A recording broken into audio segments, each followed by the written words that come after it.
Good morning, students. In our previous class, we have started I have started with clause and structure function and its uses, and I have also told you about the structure of sentence and how accordingly it is divided in three types: simple sentence, complex sentence, and compound sentence. So now I will further discuss some more things about complex sentence. Here student must learn to distinguish clearly between a complex sentence and a compound sentence. We generally have some problem, or students or people have some problem to understand it, because sometimes we we mix a complex sentence with compound sentence. So we should have, or you should have, a very clear idea about how to distinguish complex and compound sentence. Okay, so a complex sentence may have two or more than two subordinate clauses, but a compound sentence contain two or more than two coordinate clauses. Okay, uh, subordinate clause in complex sentence, one main clause is used, and the other are subordinate clause, one or more than one. And in compound sentence, all the sentences are of equal status, or all the clauses are of equal status. That means here the coordinate clause will be used to make a compound sentence. The coordinate clause may be a simple sentence or a complex sentence. So we have the following possibilities, that each clause may be a simple sentence. One means in complex sentence, what happens, each clause may be a simple sentence, or one clause may be a complex sentence and the other simple, and both the clauses may be complex sentence. Okay, now I will give you few example. Work hard or you will fail. This is here, the example is work hard or you will fail.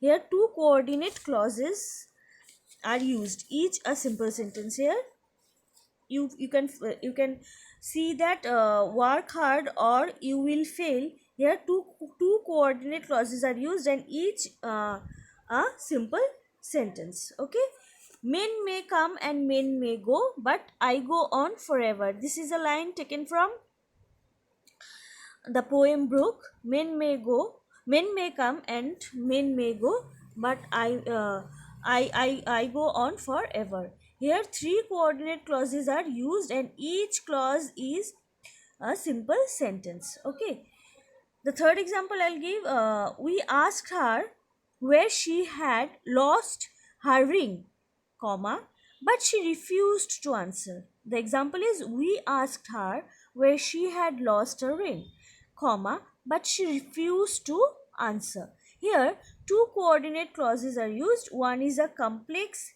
sentence and the other simple. Okay, and the next example I'm giving, he says what he means and he means what he says.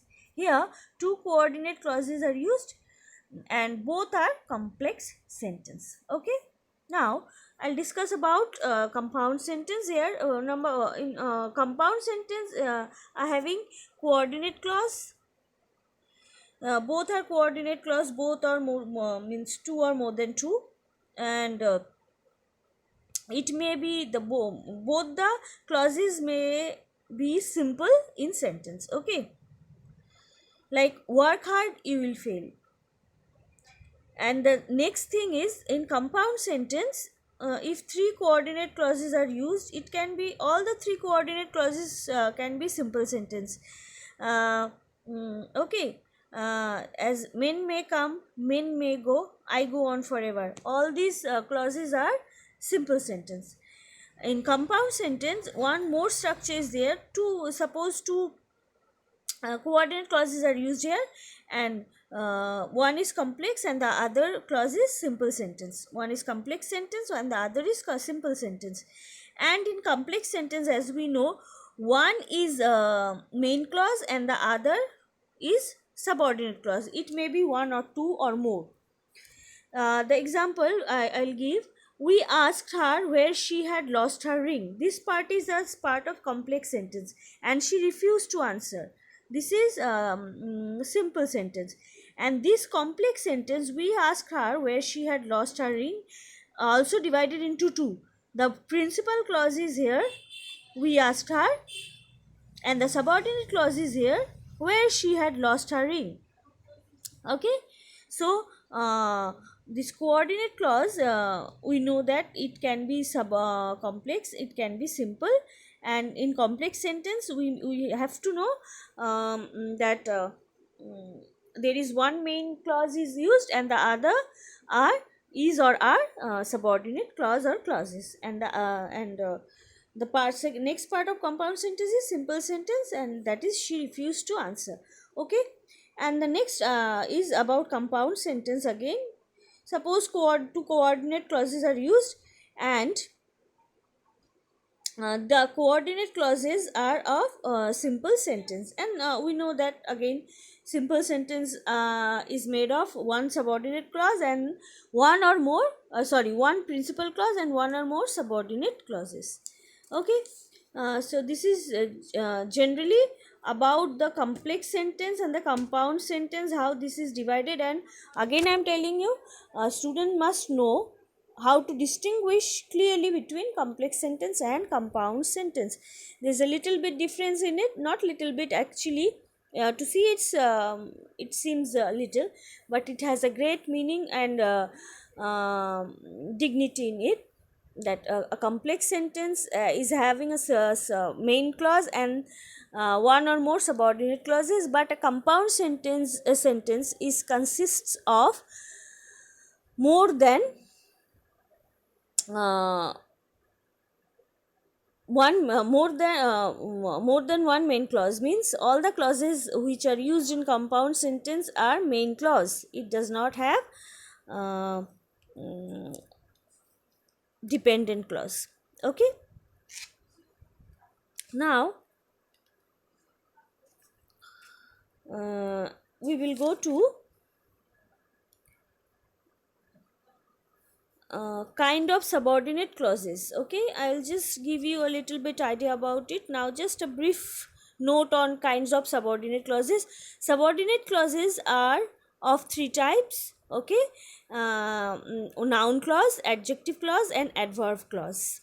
So subordinate clause can be is of three types: noun clause, adjective clause, and adverb clause. The classification of this is: the clause which does the work of a noun is called the noun clause. The clause which does the work of an adjective is called the adjective clause, while the clause which does the work of an adverb is called the adverb clause. So, as we know the work of noun, adjective, and adverb, means if we know the definition of noun, adjective, and adverb, we easily can understand how does it work. So here, which is called noun clause, the clause which does the work of a noun is called noun clause. The clause which does the work of an adjective is called an adjective clause, and the clause which does the work of an adverb is called the adverb clause. Okay, uh, this is how we have to identify, and always remember that we need to know the root of grammar. If you know the root of grammar, you can extend to the very depth of English grammar. Today I will end our session here, and please note down whatever I have explained, and in the next class we will discuss more about clause and its type and its uses and all. Okay, till then, just keep on learning. Have a good day.